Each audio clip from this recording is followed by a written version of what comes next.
देनदारी पर विधानसभा में हंगामा, सीएम के जवाब से असंतुष्ट विपक्ष ने किया वॉकआउट। सीएम सुक्खू का विपक्ष पर पलटवार, वॉकआउट को बताया ध्यान भटकाने की कोशिश, कहा विपक्ष में जाने के बाद आई याद। शिमला में भारी बारिश से तबाही जारी, विधायक जनरथा ने सीएम से की मुलाकात, आपदा में हरे पेड़ों की ना काटने की अपील। नाहन में आप कार्यकर्ता संवाद सम्मेलन आयोजित, प्रदेश प्रभारी ने की सम्मेलन की अध्यक्षता, कार्यकर्ताओं ने कई मुद्दों पर साझा किए अपने विचार। अटल मेडिकल यूनिवर्सिटी सरकाघाट में शिफ्ट, यूनिवर्सिटी शिफ्टिंग को लेकर गरमाई सियासत, कांग्रेस ने जयराम ठाकुर पर साधा निशाना।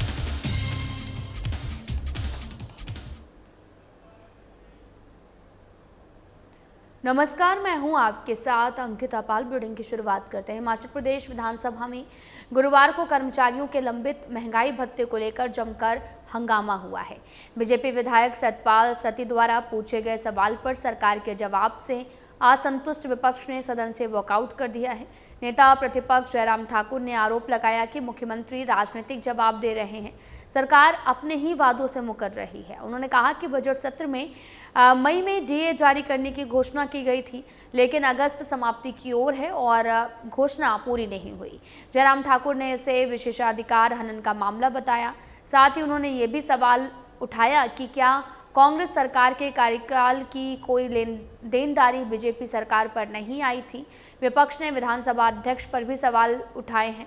उन्हें तीसरा सप्लीमेंट्री सवाल पूछने की अनुमति नहीं दी गई। उन्होंने कहा कि प्रदेश की आर्थिक हालत चिंताजनक है।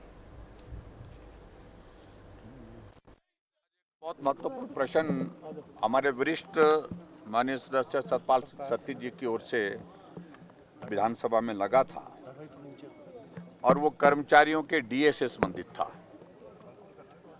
और मैं इस बात को स्पष्ट कर दूं कि हिमाचल प्रदेश में कांग्रेस पार्टी की सरकार जब आई है तो कर्मचारियों का बहुत बड़ा योगदान उसमें रहा है। कर्मचारी हितैषी कांग्रेस पार्टी है, ये एक तरह का भ्रम उनने कर्मचारियों के बीच में फैलाया था और उसकी अब पोल खुल गई।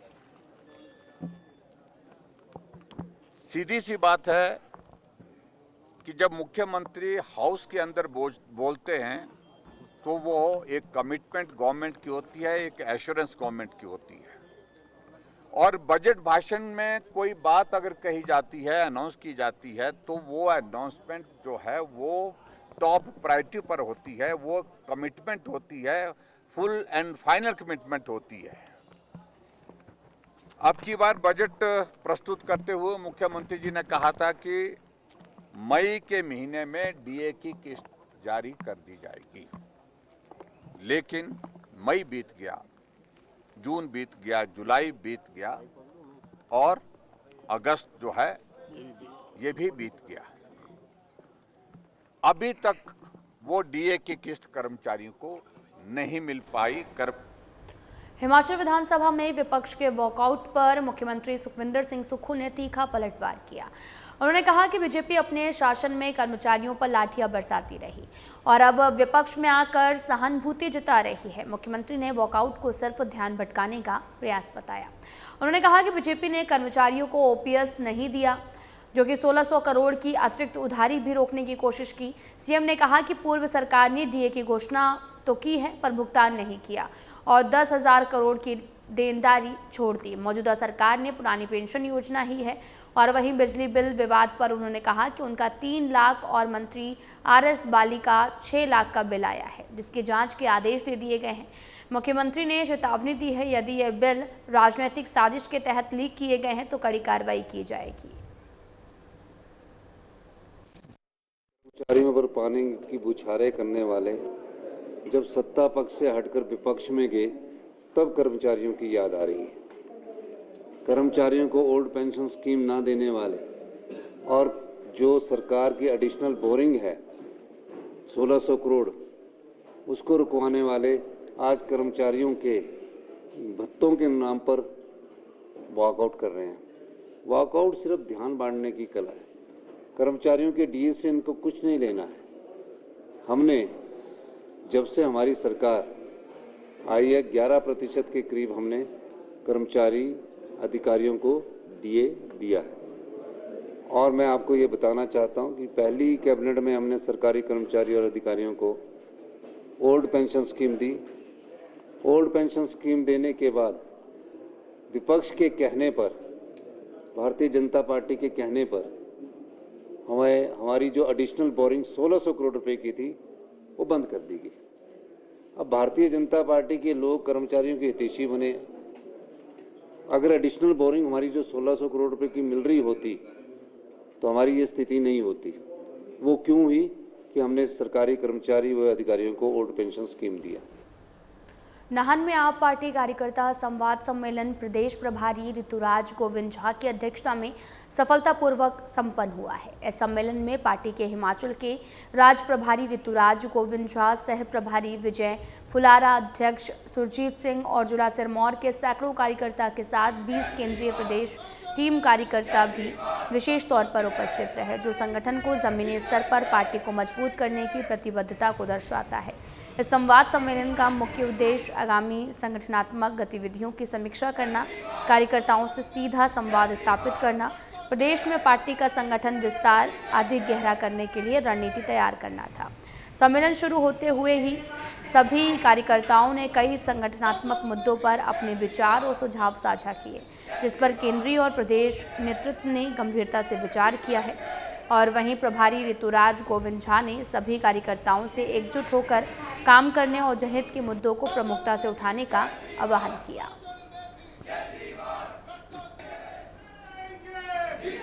पार्टी का संगठन बूथ लेवल तक मजबूत करने के उद्देश्य से हम लोगों ने जिला कार्यकर्ता सम्मेलन की शुरुआत मंडी से किया था। मंडी गए, फिर कुल्लू गए, फिर चंबा गए, फिर कांगड़ा गए, फिर हमीरपुर गए, उसके बाद ऊना गए, बिलासपुर गए और आज सिरमौर में हैं। कल सोलन में होंगे, फिर शिमला में होंगे, फिर किन्नौर भी जाएंगे, लाहौल स्पीति भी जाएंगे। पूरे प्रदेश के हर जिला में जाकर के कार्यकर्ता सम्मेलन कर रहे हैं, उनके जिला में जाकर हर कार्यकर्ता से संवाद कर रहे हैं और आगे जो संगठन का काम है बूथ लेवल तक हर विधानसभा में मजबूत संगठन बनाने के उद्देश्य से ये कार्यक्रम को चला रहे हैं, ताकि आने वाले समय में पंचायत का चुनाव, निगम का चुनाव और 2027 में विधानसभा का चुनाव आम आदमी पार्टी मजबूती से लड़ सके। हिमाचल प्रदेश आने से पहले हम लोगों ने एक हिमाचल प्रदेश में सर्वे करवाया था। हमने लोगों से पूछा क्या आम आदमी पार्टी को हिमाचल प्रदेश में मजबूती से चुनाव लड़ना चाहिए। आपको यकीन नहीं होगा 80% से ज्यादा लोगों ने एक ही बात कहा, एक मत होके कहा कि हिमाचल के लोग बीजेपी और कांग्रेस की लूट से तंग आ चुके हैं और आम आदमी पार्टी में उम्मीद और विकल्प को देखते हैं।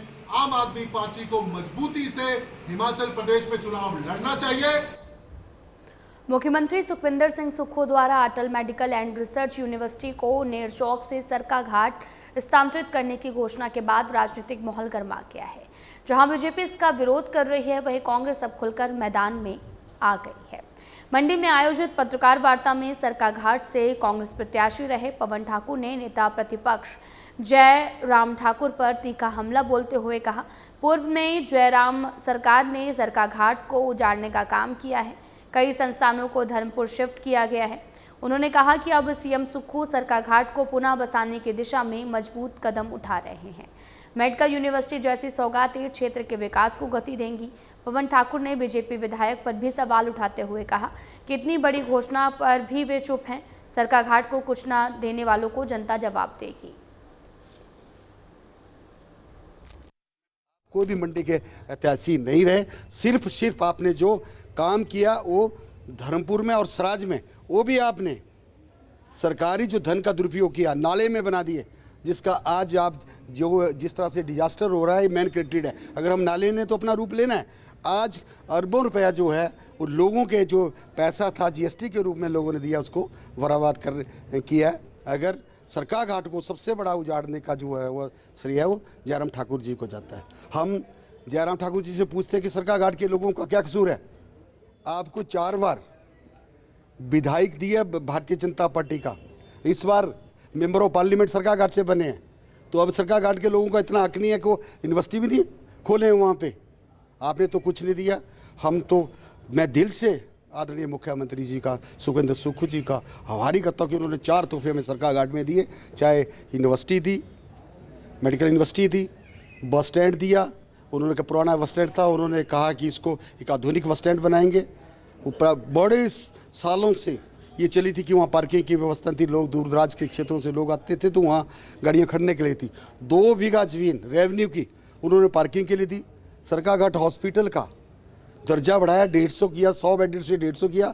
वहाँ पे डॉक्टरों की पोस्टें भी बढ़ेगी, पैरामेडिकल स्टाफ की भी बढ़ेगी और लोगों को सस्ता इलाज हो। हिमाचल प्रदेश में भारी बारिश की वजह से बड़ा नुकसान हो रहा। शिमला में भी भूस्खलन और पेड़ गिरने की वजह से कई जगह नुकसान रिपोर्ट सामने आई है। इस बीच शिमला के विधायक हरीश चंद्रथा ने मुख्यमंत्री सुखविंदर सिंह सुक्खू से मुलाकात की। खतरनाक बन चुके पेड़ों को जल्द काटने की अनुमति देने के संबंध में बात की। मुख्यमंत्री ने जिला शिमला उपायुक्त को इस संबंध में आदेश जारी किए हैं।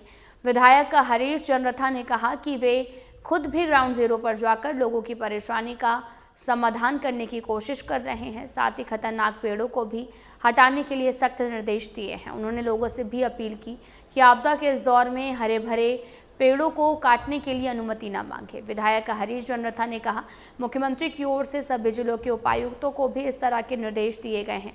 जिला शिमला में भी ऐसे ही निर्देश जारी किए जा चुके हैं। खतरनाक पेड़ों को काटने की अनुमति हासिल करना भी जटिल प्रक्रिया है, लेकिन संबंधित उपमंडलाधिकारी खतरनाक पेड़ों को काटने की अनुमति दे सकते हैं। कल शाम को ये ऑर्डर हुआ है, माननीय मुख्यमंत्री जी ने ये ऑर्डर किया, हम उनका धन्यवाद करना चाहेंगे। तो आज शाम तक या कल दोपहर तक हमें एग्जैक्टली पता लग जाएगा कि कितने डेंजरस ट्रीज है जो कि इमीडिएटली रिमूव होने हैं। हर बरसात इसके लिए नहीं, ये हर बरसात में ये प्रॉब्लम्स आती है और खास करके पिछले 8-10 साल से तो काफ़ी प्रॉब्लम्स ये चल रही है। लेकिन उसके अलावा भी जिस ट्री को हम बचा सकते हैं, रीइंफोर्स कर सकते हैं, या कहीं किसी के नीचे से डंगा खिसक गया या दीवार टूट गई है या वहाँ पे क्या है, उसको हम किसी न किसी तरीके से सेव कर सकते हैं, तो उसको हम सेव करने का प्रयास भी करेंगे। लेकिन जो बिल्कुल ही डेंजरस है, जो हमें दिख भी रहा है और उसमें जो इंस्पेक्शन रिपोर्ट भी आएगी, टेक्निकल रिपोर्ट भी आएगी कि उसका हम उस पेड़ को हम बचा नहीं सकते या वो पेड़ खतरा बन सकता है आगे मकानों को और लोगों की मतलब जान के लिए, उनको हम रिमूव करने का प्रयास करेंगे। उपायुक्त जतिन लाल ने अब उपमंडल की दुसाड़ा पंचायत के सलूरी गांव का दौरा कर भारी बारिश से हुए नुकसान का जायजा लिया। इस दौरान उनके साथ एसडीएम सचिन शर्मा और पंचायत प्रधान नीरू बाला और उप प्रधान सहदेव मौजूद रहे। उपायुक्त ने प्रभावित परिवारों से मुलाकात की, उनके हर संभव सहायता का भरोसा दिलाया। उन्होंने संबंधित विभागों को त्वरित राहत पहुंचाने, सभी आवश्यक कदम उठाने के निर्देश दिए। जिन घरों को क्षति पहुंची उनके उचित मूल्यांकन कर सहायता प्रदान करने को कहा। उपायुक्त के निर्देश पर गांव में भूस्खलन के कारण अवरुद्ध लिंक रोड की बहाली के लिए तुरंत मशीनरी लगा के साफ किया गया।